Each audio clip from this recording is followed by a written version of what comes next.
Hello friend, welcome to my new blog. So এত পরিমাণে এখানে বর্ষা পড়েছে ভাই, কিভাবে ব্লগ বানাবো কিছু মাথায় আসছে না। তাই ওসব মাথায় না রেখে বেরিয়ে পড়লাম দু বন্ধু মিলে, দেখা যাক কোথায় যাওয়া যায়। সো দেখতেই পাচ্ছ আমার বন্ধুরা অনেকক্ষণ ধরে বাইক দাঁড়িয়ে আছে, চলো যাওয়া যাক আর তোমাদেরকেও দেখানো যায়। ভাই যাবো বলে তো আমরা রেডি হয়ে গেছি, কিন্তু কোথায় যাবো আমরা? আর বন্ধুরা আমরা যতক্ষণ বাইক নিয়ে যাচ্ছি, তোমরা যতক্ষণ এই আমাদের ভাঙাচোরা রাস্তাগুলো দেখে একটু এনজয় করো। আর আমার ফোনের ক্যামেরাটাও অতটা ভালো না যে তোমরা পরিষ্কার দেখতে পাবে, তাই ভাই একটু অ্যাডজাস্ট করে নিও। যারা যারা আমাকে এই ক্যামেরা দেখেই সাপোর্ট করে তাদেরকে দিল সে থ্যাংক ইউ।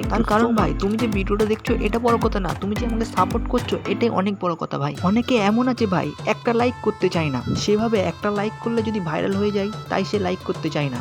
কিন্তু বন্ধুরা তোমরা যে এত সাপোর্ট করছো, তো চলো গ্রামের রাস্তাগুলো দেখে একটু এনজয় করো, আমরা তখন একটু আগে বাড়ি। আর বন্ধুরা এখন আমরা আছি করলার মোড়ে, আর দেখতে পাচ্ছ এটা হলো করলার মোড়ের ভিউ। তো আমরা আস্তে আস্তে গাড়ি নিয়ে এগিয়ে যাচ্ছি, দেখতেই পাচ্ছ করলার মোড় টুককে পরেই আমরা যাবো আমরেতে। দেখতেই পাচ্ছ আমরা এখন করলার মোড়েই আছি কিন্তু।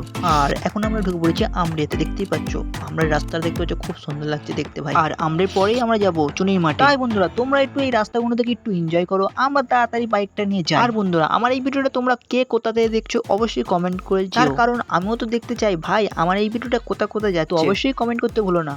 সো বন্ধুরা আমরা এখন কথা বলতে বলতে চুনির মাঠের কাছাকাছি চলে এসেছি, দেখতেই পাচ্ছ আমরা এখন চুনির মাঠে চলে এসেছি। চুনির মাঠে এত পরিমাণে বৃষ্টি হয়েছে, কি পজিশনটা একবার দেখো, এখানে পুরো চুনির মাঠটাই ডুবে গেছে। আর বন্ধুরা দেখতে পাচ্ছ এখানে চুনির মাঠটা পুরো ডুবে গেছে, দেখতে পাচ্ছ রাস্তা ভর্তি পানি হয়ে গেছে, দেখতে পাচ্ছ কি পরিমাণে পানি হয়ে গেছে। আর এই পরিমাণে পানি হলে কিভাবে ব্লগ শুট করবো ভাই? এখনো আকাশের পজিশনটা দেখতে পাচ্ছ ভাই কি পরিমাণে মেঘলা করে আছে, আর যখন তখন পানি এসে যেতে পারে। তো আমরা ঘুরতে ঘুরতে মোটামুটি লিচুতলায় চলে এসেছি, দেখতেই পাচ্ছ এটা হচ্ছে লিচুতলা। আর কারা কারা লিচুতলা থেকে ব্লগটা দেখছো অবশ্যই কমেন্ট করে যেও।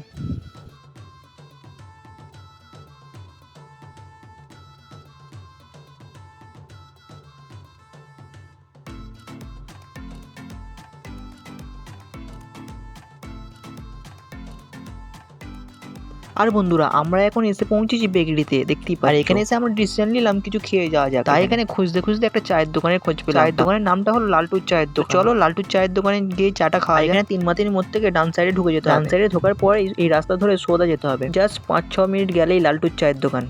ফাইনালি কিন্তু আমরা এখন লালটুদার চায়ের দোকানের কাছে চলে এসেছি, দেখতেই পাচ্ছ সামনেই লালটুদার চায়ের দোকান রয়েছে। তো দেখতে পাচ্ছ বন্ধুরা এইটাই হলো লালটুদার চায়ের দোকান। তো চলো বন্ধুরা এখানে কিছু খাওয়া দাওয়া করে বাড়িতে যাওয়া যাক। আজকে ভিডিওটা এখানে শেষ করছি, ভালো থাকবেন, ভালো রাখবেন সকলকে, ভালোবাসবেন। দেখা হচ্ছে নেক্সট ভিডিওতে, তব তক কে লিয়ে বাই বাই।